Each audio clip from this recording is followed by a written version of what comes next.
everybody. That's right. It's that time of the week again, bitch. It's another episode of Old School New School Comedy Podcast. And I am your trash talking host, Christy Miller. And this week we have somebody I love dearly, a legend in the comedy world. He's going to get so mad at me for saying that. He's going to punch me in the face when the camera's off. I've known him for 100 years, it feels like. Been a minute, yeah. Been a minute. And this guy, you've seen him on, what was it, VH1 Stand Up? Comedy Central. It was Comedy Central. Whatever. It's the same fucking network. Fucking losers. They don't do anything. Comedy Central doesn't do comedy anymore, and VH1 doesn't do music. So it's, yeah. So, but I used to watch stand up when I was a new jack. So I was a little embryo. But this guy's a world-class headlining comedian. Can I talk today? The fucking comics. We're broadcasting from the comic strip, and I'm sorry, but it smells like the comedy clubs of the 80s. It's like a dirty ashtray in here. Who the fuck is smoking in here? It's terrifying. He's a comedy legend. He's an author. He's a producer. He's a musician. He is an actor. And he's black. Give it up for Wali Collins. Yeah. More pecan brown. But... Damn. He said pecan. Okay. It's pecan. Oh, I'm sorry. Pecan? You know, we're bougie over here, honey. Pecan. Pecan. It's a pecan. All right, got it. Pecan. All right, so what's up? I'm here for you. I love you. Let's talk. We go way back. This is like, I'm sorry, like I have like a lot of new jacks on here talking about the industry and their experiences with this whole tech age that we did not have any advantage over. Right. You know, we started out, you know, I tell people like Mitzi gave us a light with a candle, you know. Yeah. If she would float it. Oh, get off. Actually, it wasn't Mitzi. It was actually one of the ghosts of the Comedy Store, would just carry the candle. Like our idea of like putting a status update that we have a show somewhere was putting flyers and windshields of cars in West Hollywood. Wow. Or standing out in front of the Whiskey A Go-Go at 2 a.m. Come to my show. See, now you're more West Coast because I started out in East Coast. Rude. I started out in Boston. Yeah, that's true, you did. Yeah, but I did go out to LA for a while. And that's when I met you, was in LA. Right. And I knew Mitzi when she was here in New York when the whole improv with Buck Freeman. Yep. Yeah, that's oh my God, that's back in the day. When I was your age, they came when they were on strike, and then everybody was upset because they weren't getting paid, and the clubs were copping everything, and then a guy jumped out of the Hyatt window and ended the strike. Yeah. It was, Jay Leno crossed the picket line. Oh yeah. It was for good times. Some good times, some interesting times. Yeah, definitely. That's awesome. So you started out in Boston, and well, actually, no. I'll tell you honestly. I started out in Springfield, Massachusetts. That's where I'm from, originally, Springfield, Massachusetts. And they needed an MC. Well, there was this guy named Mark Rossi who used to book comedians from New York. I remember Mark Rossi. Really? Yeah. Oh, okay. 400 pounds. Oh. This guy was 400 pounds, and he died. I wonder why. Yeah. He was such a health nut. Oh man, he would. No one saw that coming. he would order a whole pizza pie, roll up like a taco, and eat it like a taco. Oh my God. Yeah, or a burrito. But anyway, I'm gonna try that later. But anyway, so he would book comedians from New York, and I would drive them around because it did like a little mini tours, like Thursday, Friday, Saturday, Sunday. Right. And I would open for them. And that's when I learned a lot from like the old jacks, you know, oh man, the list goes on. And then I got like a good solid 20 minutes together. Then I went to Boston, and then I met the infamous Barry Katz. Oh yeah. And that took off, and I quit my job. And so then Comedy Central was starting, and they said they needed a host, and so I auditioned for it, and I got the thing, got the part, or got the gig. Got the gig, I guess. Yeah. Hosting, stand-up. No, you were great on that show. It was fun. It was fun. You're hilarious anyway. Oh, thanks. You know, fucking hilarious. Thank you. That's all I got. All right, good everybody. It was a good time.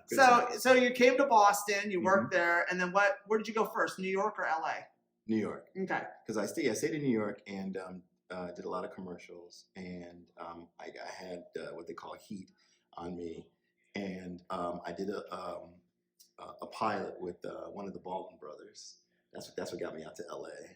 Danny Baldwin, actually. Of course. And that was It's always the goofy one that gets you in. it was a disaster. Of course it was. So I stayed out in LA for a little bit, but I really enjoyed stand-up. And the stand-up scene in LA is not as it is in New York City. No, You know, it's different. right? Way different. I consider stand-up here like jazz musicians. You know, they really take pride in like writing the joke. You know, in LA, it's more showmanship. It's more Right. being seen. Yeah, I always tell people I always ask, especially like young comics, so like, which way should I go? I go, well, do you want to work or do you want to showcase? Right. Oh, I don't know. I go, well, then you need to stay in New York and work because you can work your ass off. Yeah. And get your shit together. It'll make you strong. It'll put some hair on your balls. Right. And then you can go out to LA and show everybody your balls. Yeah, and you can tell the New York comics from the LA comics, you know, because the LA comics are more, like I said, more showy, more actor outish, whatever. But the New York comics they're more with the brain, more cerebral kind of. So you stuff. say I act out? No, I do. I really do. But you've been in New York long enough to realize. Even when I was in LA, because I'm from California. Yeah, right. You know, I was raised in the Bay Area, Okay. and I moved to LA and then started stand-up then because I was like, all right, I'm just going to go to the Comedy Store and get a job as a waitress. I was like 24, 25. And I said, if I get a job as a waitress, that means I have to do stand-up. And if it doesn't, then I'm not supposed to be there, and I'll leave and let it go. Right. Of course, I walked in, and the day manager at the time, Dave Schuler, big queen, big bear, we met 30 seconds, I had the job. I hung out with him for 2 hours. We're drinking tea, talking shit, just having the best time. And then I was like, okay, I'm supposed to be in this building. Right. So that's how it worked. But everybody always thought then I was from New York. Because you got that swag. Yeah. It's from San Francisco. There you go. All right. Yeah. Okay. You know, we hate people. We really do. We're not nice there. And Oaktown, baby. What's up, Oaktown? Shout out to Oaktown. My Raiders suck. Anyways. I didn't say anything. Yeah, that's all right. You don't have to because it's already been said. Oh, okay. That's sad. So that's because I met you in LA at the Comedy Store, and I was like, oh shit, Wali Collins, he's fucking hilarious. And so did you, when you came up, because we came up in the dark days where there was no electricity, no phones, you know. We had stone tablets as fucking notebooks, you know. We did fire. By fire, exactly. We sent smoke signals to get, you know. Right. How much time do I have left in the smoke signals to go off? We only had 2 to 13, the channels, you know, we didn't have shit. Exactly. How are you navigating now being old school comic, coming up and actually having a name, but how is it working for you now with all this technology and all these platforms and all these outlets to get out there? I was just talking about this the other day, is that I have to change my mindset. Back in the day, it was like, you know, just going out and being funny, and you know, your funniness will get you there. You had to be funny to get booked, and then people, oh, you're funny, come do my room. You're funny, go showcase here. Yeah. But now, you know, we live such in a digital world, is that people go right to their phones and they want to say, is he funny? Let me check him out. And you know, you gotta put stuff on the internet. You know, I mean, because I do it too. You know, if anyone I want to check out, I'll see if they're, you know. If I totally stalk them and go, is this person any good? Does he suck? Yeah. Can I make fun of them? So it's just a matter of a mindset of changing your mindset and understanding. It's kind of like marketing. You know, when you're like, you know, that took me a while to, you know, I don't know, change my thinking. Whatever. It's like selling merch after your show. Oh yeah. Like T-shirts or some, you know, your CDs or whatever. And that took a minute, but I guess it's all evolving. It's all part of the business. A part of stand-up is you know, how are you getting your stuff out there? I almost feel like now it's taken over the stand-up. Like your online presence is who you are, and your act is just second nature. Yeah. And it's really disheartening because I'm not from that. You're not from that. So I spend all this time writing and working and perfecting bits and going on, and you know, I love the shithole rooms because then I can work. Right. I can try shit out and do all this stuff and then get it ready for the A clubs. But it's like, that doesn't even exist anymore. No. And the thing too, which it's kind of breaks my heart, is that a lot of these comedy clubs will book these comedians or these people, these online presence, because they have so many followers. Yeah. And they'll get the butts in the seats, but can they sustain, can they entertain them for, an hour? No. They really can't. They're lucky they can do. I remember, this is a great story. A fan turned friend, husband and wife from Minnesota, said that there was a YouTuber, like TikTok comic, playing at one of the clubs out there, because he lives not in Minneapolis. He's like an hour outside. So he was in like some shithole club, but they were there. And it's sold out, packed. What, $35 a ticket? That's Minnesota, so that's like $100 here. Right. And the kid went on stage with a screen and played videos from his YouTube channel. Remember when I did this? Yeah. Yeah, and fuck my jokes. so it's a TED Talk, basically. Yeah, and that's the thing. It's I heard that too. Other what they call it, influencers will do that. They show their videos. Not necessarily do anything. And then he did a Q&A after. Did he do it? Like probably. I'm gonna guess yes. Yeah. Because influenza. I think it's all the same shit. But I don't think they're going to last. I have a prediction, because you and I have lived through the 90s and the dark days. Remember when comedy ate a dick and there was nobody going to the Comedy Store. We'd get spots. They're like, oh, should we even go? Because it's going to, but we'd show up and touch the mic and get our little $15 back then. Right. And, but at the same time, it's like, I feel like we're in that again, but it's just a different thing, because all these TikTokers, all these Instagram influencers with 100,000 followers, they're all getting these shows and taking over these road clubs and stuff. And I feel like that's our dark day. And then until we get our followers up and stuff, it's, but I don't think they're going to last. And there's nothing to sustain. They don't have that grit, that hustle that we have, or that a regular, I've introduced the interview. God, I can't even talk anymore. Like New Jacks are like, like the 7 to 10 year eras, just hitting their stride, hitting their, just learning their voice. Right. And they're even telling me like, yeah, they're taking over and they're having like issues with it too. And it's like, it doesn't even matter. I go, you guys, don't worry about it. You'll be fine. By the time I think in the next 5 years, a lot of them are literally just going to vanish because they can't. How are you going to sell out a show and then come back later and try to do it again 6 months or a year later at that club? Right. How are you going to win those people over that you kind of wasted your time with? Show more of those videos. Yeah. You better get somebody else's Instagram account on there. Yeah. They saw all those videos already. Yeah. But yeah, it's going to be interesting to see how it's going to evolve. And it's going to change it more, if I should say. Yeah, because I'm also noticing, because remember back, it's like you had to be funny. Even in like, even in 2008, 2009, around that era when Twitter was out and just, starting, and Ashton Kutcher was the first guy to get a million followers, and everybody's, whoa, like that's so cool. And then the comedy club started saying, well, you have to have Twitter followers. Remember that? Yeah. And they wouldn't spend any money on marketing, and look how that worked out. Yeah. Because everybody was buying followers, and not every follower lives in New York City. Right, yeah. They live in bumfuck. That's where they get their entertainment is the phone. So they're not putting butts in seats, so that it started to tank. So then they started putting funny comics on again. Then it kind of shifted. So since that was a small shift, this is a bigger wave. Like that was a small wave. Oh, I can ride a little bit of the wave, surf into the beach. But now here's a big wave. All right, we got to ride this for a while until we get to the beach safely. Right. But I think it's going to go through that again, because everything is in cycles anyway. Everything repeats. Right. And so I'm not worried about it. It's frustrating and it's annoying, because then all of a sudden you get all this work, and all of a sudden work dries up. Right. And you're like, what the fuck? And I'm trying everything, let alone I don't want to, I'm 53, so I don't think anybody wants to see my tits and ass on an Instagram picture. You'd be surprised. But I think, you know what I mean? Like these young comics, these girls that are getting booked because they're all, doing all that. I had the comic strip tonight, an 8 o'clock show. I'm like, what 8 o'clock show was that? Yeah. Dirty girl. But I think what it is, it comes down to money. 100%. These clubs have to stay open somehow, some way. Yeah. And there you go. Keep the lights on. Keep the lights on. Exactly.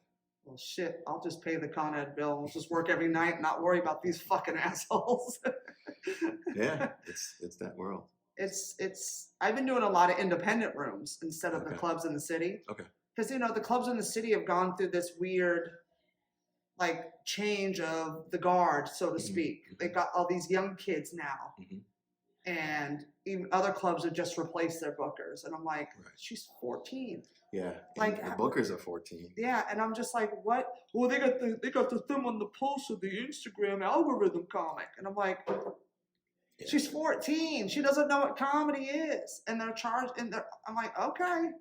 Yeah, I also, that's good. The point too is like their content, or they haven't lived, long enough, or experienced things. Yeah. I mean, you look at these younger comics, and a lot of this stuff's got to come from the crotch, or talking about sex or some kind of bodily. It's about masturbation. I'm like, okay, so you're a year in. Yeah, and and it just that's their life experience, and in a lot of these rooms, they think that putting these young people in there too, or getting that young audience. I just think it's limited. Big time. It just goes with so far. The average audiences, if you look, are like anywhere from 30 to like 60. They're not 20-year-olds. Right. I've done shows that literally they're like 20 and 21 or 22 in the front row, and they've never seen comedy live before, and they have no idea what's going on. Right. It's fascinating. Yeah. Like you've never, like it blows my mind because I was a kid listening to albums. Right. I watched it on Showtime when that came out, and that's when I was like 7 years old. I wanted to be a comedian. Right. Okay. So you know how fucked up my childhood was. We'll be right back. But you know what I mean? Like it's like these. Oh, it's lockdown. I could be a comic. Right. Yeah. Right. Fucking Zoom. Oh. Yeah, we had a tsunami. Yeah. Oh yeah. Oh yeah. Oh yeah. I was actually in Nashville, and I was doing this little independent room. This girl produces a lot of comedy shows. She's not a comedian. She just hates the fact that Zanies has the stronghold on the comedy scene there. Yeah, they monopolize it, and they don't use any local talent. Right. And so it kind of pissed her off. She thought that was bad. So she started doing independent rooms all over Nashville. Nashville's spread out. It's everywhere. And Nashville is almost as big as, it reaches all the way to New York almost. It's so spread out. Okay. But she has rooms in all these different, and it's really building up. So I was doing one of her rooms. I was out there doing other stuff, and I did one of her rooms, and they're all new jacks because they don't have any talent out there. So why would Zanies use local? Because, it's a catch-22. Right. So these kids have nowhere to go up. So then they're doing all these independent rooms, and these independent rooms kind of pay. Yeah. And so I'll do them if I'm doing nothing. I'll pop in. Right. And there was one of the shows. There was a girl. She was an Indian girl, and she told me she just started doing stand up on Zoom in lockdown. And can I tell you, she was the funniest one on the show. No kidding. Out of all those kids that started before lockdown. Wow. And I go, you have something. I go, you have a point of view. You have material. I go, it's all your life. I go, it's adorable. I go, please don't quit. Because I go, I hate you Zoom comics, but you I like. Just step aside. We'll set a fire to the other ones. But she was adorable. Like, there's always like a piece of gold in every pile of coal and stuff. But, there's a prize in every cereal box. Right. Not in mine, because I was poor. My mom had to pay extra for the prize. Gotcha. She put a quarter inside the bag and tie it up. Come on, people. The jokes don't write themselves. No, they don't. And then Zoom comics, they don't? Yeah, no, right.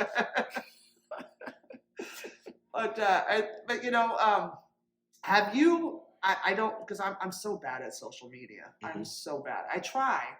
I really try, but I get annoyed with it. Right. Have you had success with it? Have you had things go viral or get a lot of hits, or do you even bother with it? No, nothing has gone viral. But I do understand that is the way to go, because myself, I'll jump on my phone and research someone on my phone. So I have to. It's really hard. I have to be diligent and convince myself that I have to post something. Like I said, and some of these comics, like some of these older comics, they got into the rhythm, and they got into it, and they, they're flowing with it. But for me, I forget. Yeah. Yeah, me and- too. I do the podcast and I'll do clips and stuff, but sometimes I forget. I usually record everything on my audio because I'm working on things. So that way I have the audio, I can just listen to it. I don't need to watch it. Right. I just need to listen and oh, okay, I want to take that joke this way. Oh, that worked. Let me add this. Right. And that's audio. So it's sometimes I really forget to video. I forget tripods. I have 100. So I mean, that's another thing too. Is like now you got to pack your tripod. You got to track your camera. You bring your camera. I feel like a B&H photo. You know what I mean? Like it's. But I mean, but that's the sad part. Because I love the fact that I could show up to a gig. Just wearing clothes. Now I have to show up with a gig with a backpack, have my tripod, and like in this club right here, I forgot it was a couple of weekends ago. In the back of the room, there were 3 tripods. Yeah. And because these comics they're recording themselves. And I felt bad, for me, and I was like, oh, I should have done that. You know? But I didn't bring my tripod and stuff. So, but yeah, it's one of those things. It's the new Jack. It's the new way of doing things, and I just have to be more. Like I said, more adjust. Yeah, we just have to adjust, yeah. and I'm adjusting, and I don't mind it. I forget. I'm like you. I forget about. Oh fuck! I forgot my tripod. Right. Oh shit! All right, forget it. I'll just audio it. At least I'll have the audio and work on stuff. But it's just like we have to drive a U-Haul just to get to a gig. It's amazing. It's the gig. It's so funny. And then but I've been finding out too. I'd rather put out content.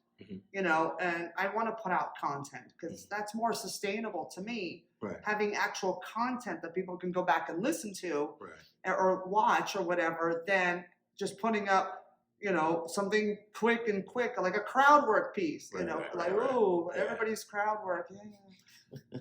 Before the album, when I put my album out it came out in March, and I would only put out crowd work because I was working on the album and I don't want to release anything until the album came out. Then I made clips of it and to promote the album. Right. And then, but I'm like, everybody does crowd work and that's the big. Well, I mean, that's the reason they do crowd work because they want to burn through the material. Yeah. And that's kind of sad because people who watch comics, they see a lot of these comics doing crowd work, they think that's all it is. Yeah.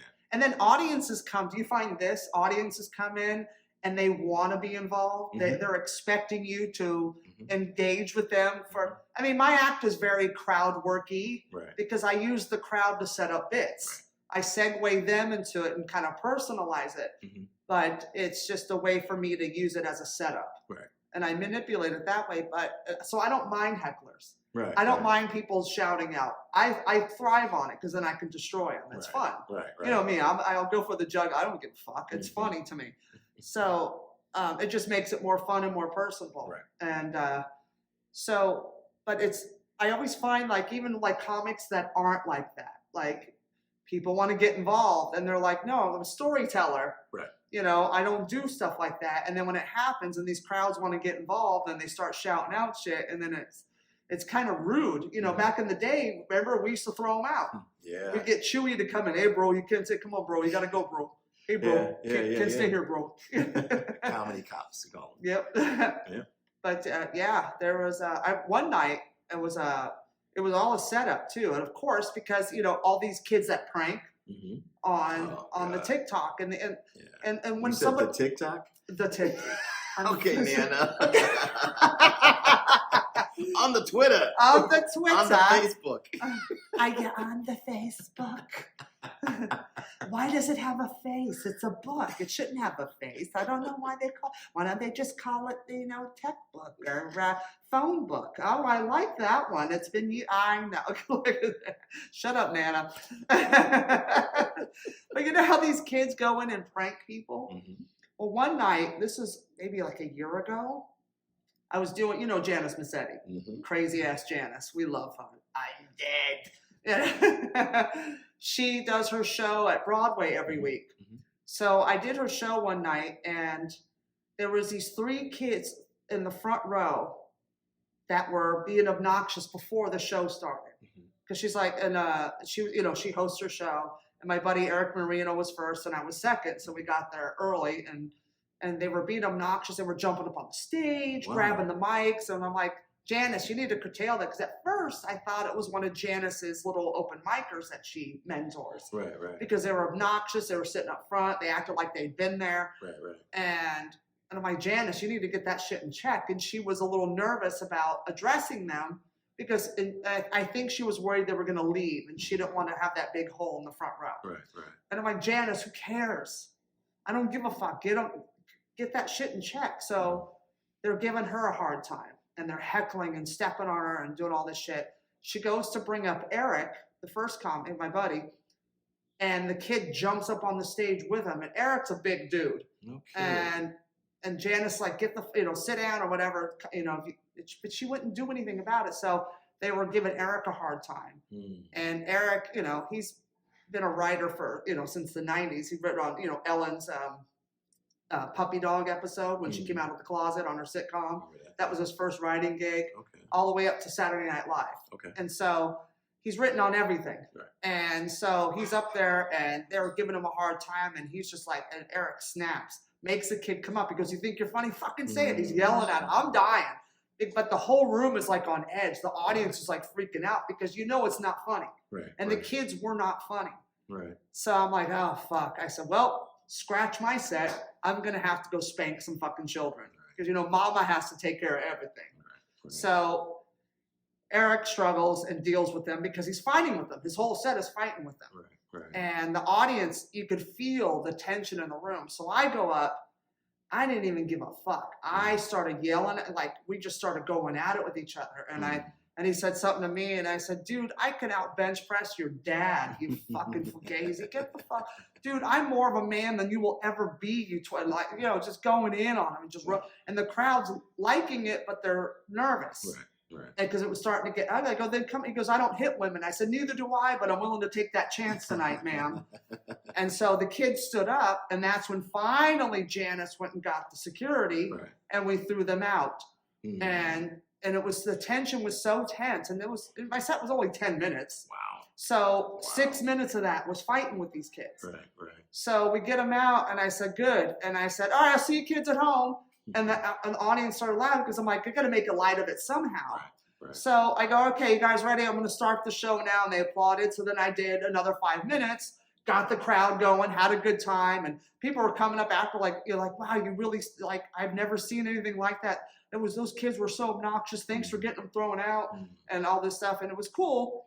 But I was so irritated that they would come and do that. Well, a few months later, I'm at the gym, and the girl that works at the front desk of the gym, and she goes, dude, do you know you're going viral on TikTok? And I went, huh? I'm not even on TikTok. And she goes, dude, it's these kids were at a comedy club in New York. They were from like Oregon, and they were fucking with the comics to get them upset. And all their fans like, oh, she's not funny. She's terrible. And all this, because said, wait for the third one, because it was Janice, Eric, and then me. And then I got them thrown out. And they're like, yeah, she's a cunt, she's a bitch, and all this stuff. And I'm laughing. I'm like, oh my God. And so it's like, I go, I'm glad I yelled at them. I'm glad I threw that. I should have fucked him up. I should have punched him in his face. That would have been viral. That would have went viral. And I would have been happy about that. I would get 3 hots and caught for that. That would have been worth it. Like one of my favorite things on Saturday Night Live, Michael Che on Weekend Update. He talked about the kid in Virginia who was a YouTuber, went in the mall to prank some dude, and the dude shot him and killed him. He goes, a YouTuber pranked a guy in a Virginia mall, and he got shot. Good. Best joke ever on SNL. But yeah, it's just like, so like when they start heckling like that, now I'm always thinking, are you guys trying to do this on purpose and make me go viral again? But I didn't get no credit for this. Come on, man. I'm in a viral video and I couldn't even get followers. Come on. It's so rude. Wow. Yeah. Okay. How about you? And what is your no, you wouldn't. You're so nice. Have you do you remember like what was like one of the worst shows you ever had? Like worst experiences that went, oh my God, that was a nightmare. Have you ever had one of those? No, I'm perfect. No. Actually, I'm thinking which one I want to talk about. Oh, okay. Well, there's the Apollo where I got booed off stage, and they aired it. Oh. But here's the bittersweet of it. I'm getting residual checks. So how do you? Yeah. Yes. Yeah. And, Boo this motherfucker. Yeah, but then ka-ching. Yep. But actually, when I first started, I was working in this really, really redneck biker bar in Connecticut. Say no more. It's kind of redundant. Yeah, and of course, I was the only chip in the cookie, and they're heckling me, and this guy heckles me, and I give a zinger back to him, and friends were like, "Oh, I got you," so he could do another one. And I got him back. I kind of like topped him, whatever. Of course. And then he dropped the N-word. Oh, God. He said something about nigga. Oh, my God. That is like the most white cop-out Yeah. word. And so, but what happened, though, he thought that was my trigger, And I was like, there's one in here? And I looked and said, because I'm afraid of him, too. And so they're all like, oh. So then he leaned back, and he had a revolver in his pants. Oh, and he goes, my "You afraid of this?" God. And I started tapping it. And that's when I was like, yeah, all right, I gotta go. So good night, everybody. So I don't know which was worse, the Apollo or the guy flashing his gun. He's like, get off my property. Yeah, right. It's the sun downtown. Yeah. We don't like your kind. Yeah. Oh, that's creepy. I'd rather have the Apollo. Seriously. Yeah, it's a toss up. I mean, like I said, I'm getting residual checks, getting booed off stage, and then it's a tough one to say. I don't want that to happen. No. Right. No, nobody does. So, but at least you got booed off the stage, so you're not hood. Good night. Thank you. No, I never was, and I never tried to be. Nope. Nah. And you're just a person. I'm a person. Like, it's so funny how even with the comics, I do a lot of black rooms. Mm-hmm. I love them because of Paul Mooney when I worked with him all those years. Yeah. So I really got to get into the Chitlin circuit a little Mm-hmm. bit, and it was fun. I had a good time because my act is insane, so it works. Mm-hmm. So, but it's so funny when I watch these kids in these rooms, and they're hilarious. But I'm like, wow, this is like neighborhood comedy. Mm-hmm. This is like within a 5-block radius. It's never going to go mainstream. No one's going to relate. I relate to it because I know the area you're talking about. I'm familiar with the culture and all this stuff in the neighborhood, so I know it. I think it's funny, and I think you're great, but it's like it's never going to leave that little part of the borough. It was interesting. My father, when Def Jam was happening, my father used to watch Def Jam, Mm-hmm. and it kind of bothered me because he was like, because I wasn't a Def Jam comic, but I remember he was watching it one time, and I was watching it with him, and he was one comic that he was laughing. He goes, "Yeah, he was funny, but now what?" I'm like, "What do you mean?" He goes, "Where's he gonna go with that?" Uh-huh. And I was like, "You get it like that?" He's like, "Yeah." He goes, "It's funny for us, but he's limited." He goes, "You go further. You go further. You do corporate. You do cruises, and so you're more relatable." So, You do comedy for the people, So and not for a certain group of people. Yeah. So my father, he got it, and they're both very encouraging. My mother and my father are very encouraging. Aw, that's amazing. Yeah. That's awesome. Yeah. Yay. Okay. All right. Well, that part's really awkward. See, it's not awkward for me, but awkward for you. So Yeah. that's interesting how we were raised. I know, right? Well, my mom was hilarious. Okay. She really encouraged. She loved that I did stand up. Okay. And I have a funny story about Paul Mooney when she met him the first time, Oh my because God. Paul loved my mother. Oh, homie, your mom is too funny. And so he was at the San Francisco's right when I started doing stand-up. So I wasn't ready to go on the road with him, but I drove up to San Francisco to see him at the Punchline. Mm-hmm. So he's like, "Honey, tell your mom and your brother and everybody to come out, and I'll give them tickets." I said, "Okay, perfect." So my mom and my brother and my two close friends, James and Vince, who now live in Weehawken, they lived in San Francisco, Okay. and my two best friends that's from childhood, and me, and another comic who's a doorman who disappeared named Neil Feinberg. Okay. Yeah, nobody cares. And poor kid. And so I drove up with Neil because he was a doorman at the Comedy Store. So we rode up together, and my mom's there. And I don't even tell her. I don't even think to tell her he's black and that his act is very racial. It doesn't even dawn on me. Okay. right? Because she heard all these things about this great man who's like taking me under his wing, and he's like a father to me, and I get to work with him sometimes, and he's teaching me a lot and all this stuff. So we go, we're sitting at the table, we're in our little section, and the comic goes up first, kills it. Don't remember who it was, and then some San Francisco guy, and then comes Paul, and it was right around the time when they were bombing black churches in the South. Remember that? In like the 90s. I was gonna say 1954. No, yesterday. I was like, No, there was like in Alabama or something. There was some white trash Klansmen bombing black churches. oh, you're talking about the Dr. King era, but no. No, it was in the 90s. It was the 90s? Yeah, Okay. there was like a late night. It was like the mid to late 90s, like Okay. 96 maybe. And so Mooney comes on stage and he sits down. You know how Mooney is. He's like, "Oh, sorry, I was late. I was busy putting bombs throughout white churches in San Francisco." And the crowd erupts because that's what's going on in the news. Right. And my mom falls out laughing. I'm looking at her going, I'm like, oh shit, I didn't even think to tell her because she doesn't care either. Right. My mom was very, really cool. Right. And then she's watching, she's dying laughing at everything. And then she leans in and she goes, "Oh, honey, he's not all black. He has white features."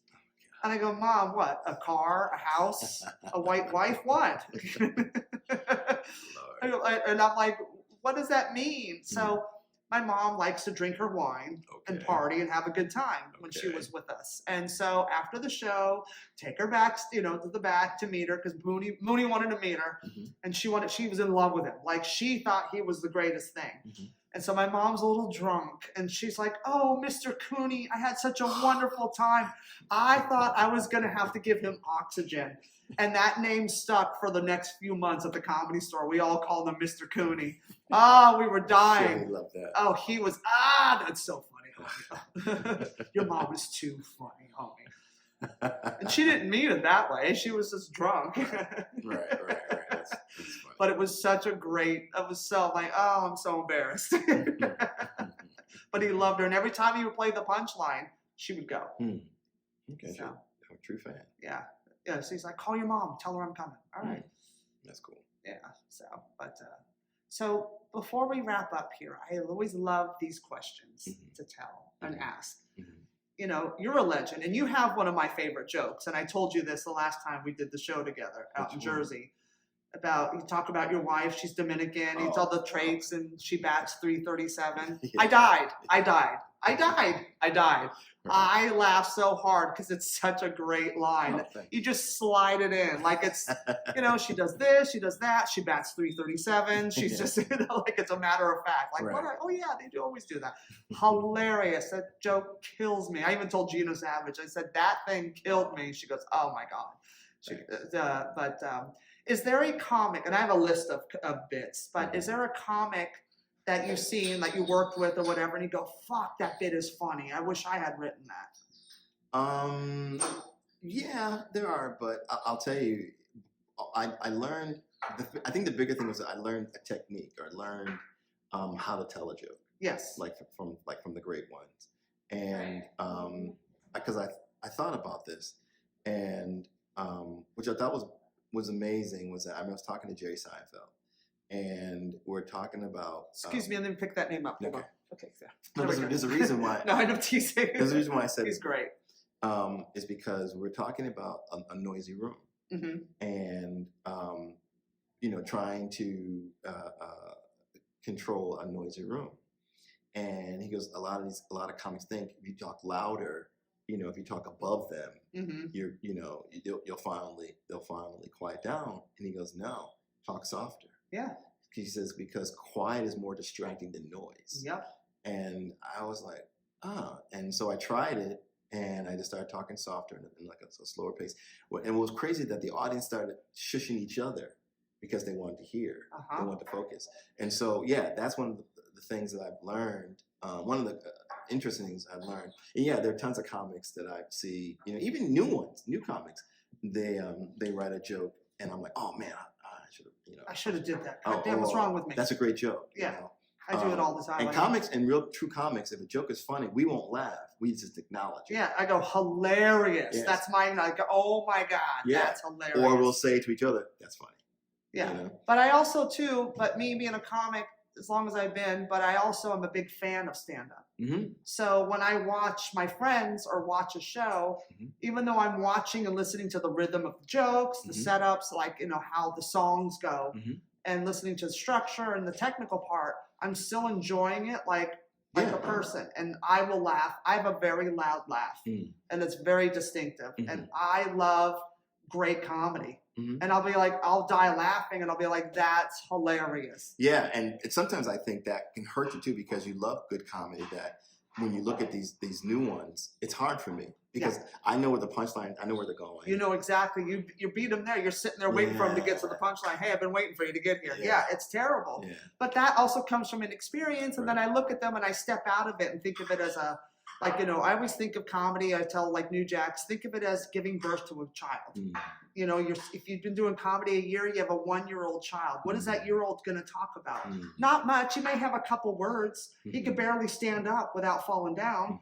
And then he gets to be like 4 or 5 years. I go, that's where the growth spurts happen. Now it's all baby talk. And I don't want to do those old jokes. That's baby talk. I'm a big boy now, and just think of it as evolving as an age. You get to be a teenager, then you become 20 and 30 and 40 years in. And it's just, I always think of it that way.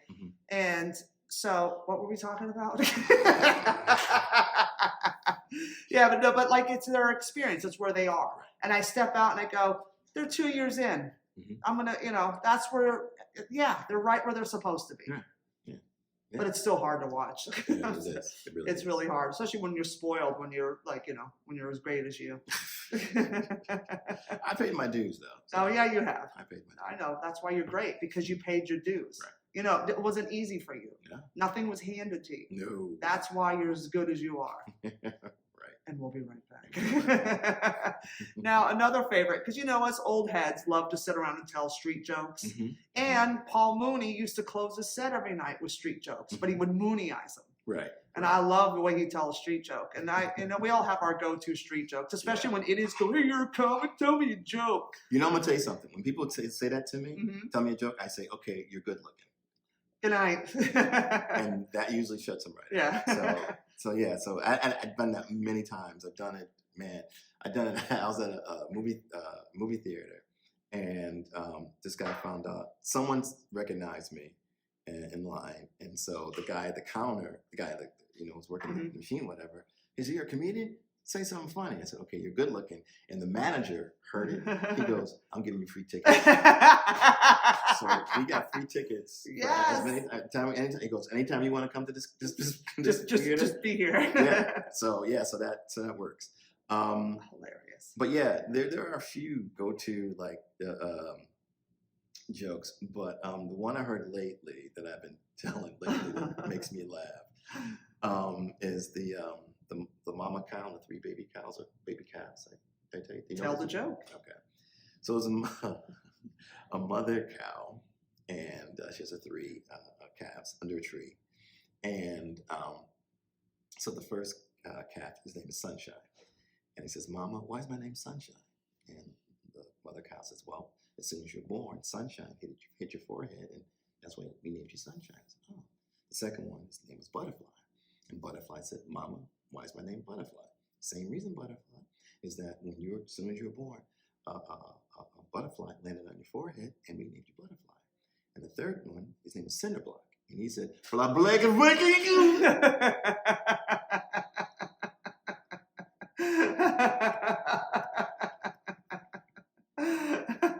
I just love making that noise. That's a great noise. That's why. Anytime I can make a noise, I'm in. I'm so there. I fucking love you so much, Wally. Thank you. That's really beautiful. You are amazing, and I just adore you, and I look up to you. And because I'm taller. How tall are you? 5'8". Okay, I'm 5'10", so. Bastard. That does it. Get out. All right, where could tell everybody where they can find you, and if there's anything you want to plug. Let's see. When does this air? When you Tomorrow. The next day. So this is Mondays at noon. Okay, I'll be at the comic strip where we are right now. I'll be in the first weekend, November 3rd and 4th. The comic strip. Let's see. I do want to promote my show at Lincoln Center. Ooh. Yeah, I'm curator at the Lincoln Center. Oh, cute. And I have a show called Jokes and Jazz. Love And that. that'll be December 8th Ooh. at the Atrium. And it's exactly what it is jazz. And then what's really cool is that the lights go down and then there's a spotlight and the comedians come up. And we have 3 comedians and then the light changes again and goes back to jazz. So it's Jokes and Jazz at Lincoln Love Center, that. December 8th. I'm the curator of that. And Who's on the show? We have Willern. What's Willern's last name? Oh my God. Oh my God, I can't believe it. I forgot his last name. But anyway, Willern. Sure, Nana. Yeah. Why am I forgetting his last name? But anyway, it's incredible. In fact, we had him for the last 5 shows. Oh. And he's perfect. He has a quartet. And then the comedians, Daniel Torado, Mm-hmm. Mia Jackson, Nice. and Louis Rainey. Perfect. Yeah, these and Perfect. the thing is, what I love about doing is that I get to handpick these comics Yeah. that work perfectly in Lincoln Center. Love that. And yeah, Lincoln Center loves the show. And so yeah, I'm really proud of it. So December 8th, Lincoln Center. It's called Jokes and Jazz. Where can they get tickets? It's free. Well, shit, that's my favorite word, Free child. $99. Free 99. You're out of your mind. Yeah. And it's always packed. It's always Oh, I packed. can imagine. People know about it now. And they get there like an Oh. hour before. Yeah. That's so. fantastic. Yeah. And where can they find you on the socials? Oh, Lord have mercy. Wali Collins, W-A-L-I, Collins, Collins on all of them. On the Twitter. On the Facebook, Twitter, on AOL chat. on the X now. Yeah, Yeah. the X. Yeah. I can't even go on the there. TikTok. Yeah. So bad. But Instagram. Yeah. Wali Perfect. Collins. Yeah. Awesome. I love you so much. Thanks for Oh, being thank here. This has been another edition of Old School, New School Comedy. Check us out every Monday at 12 noon. And don't forget to follow us at Old School, New School Comedy on Instagram. And you can follow me at Christy Miller Comedy as well. And don't forget to like, subscribe, and share the show. We love you. That's funny.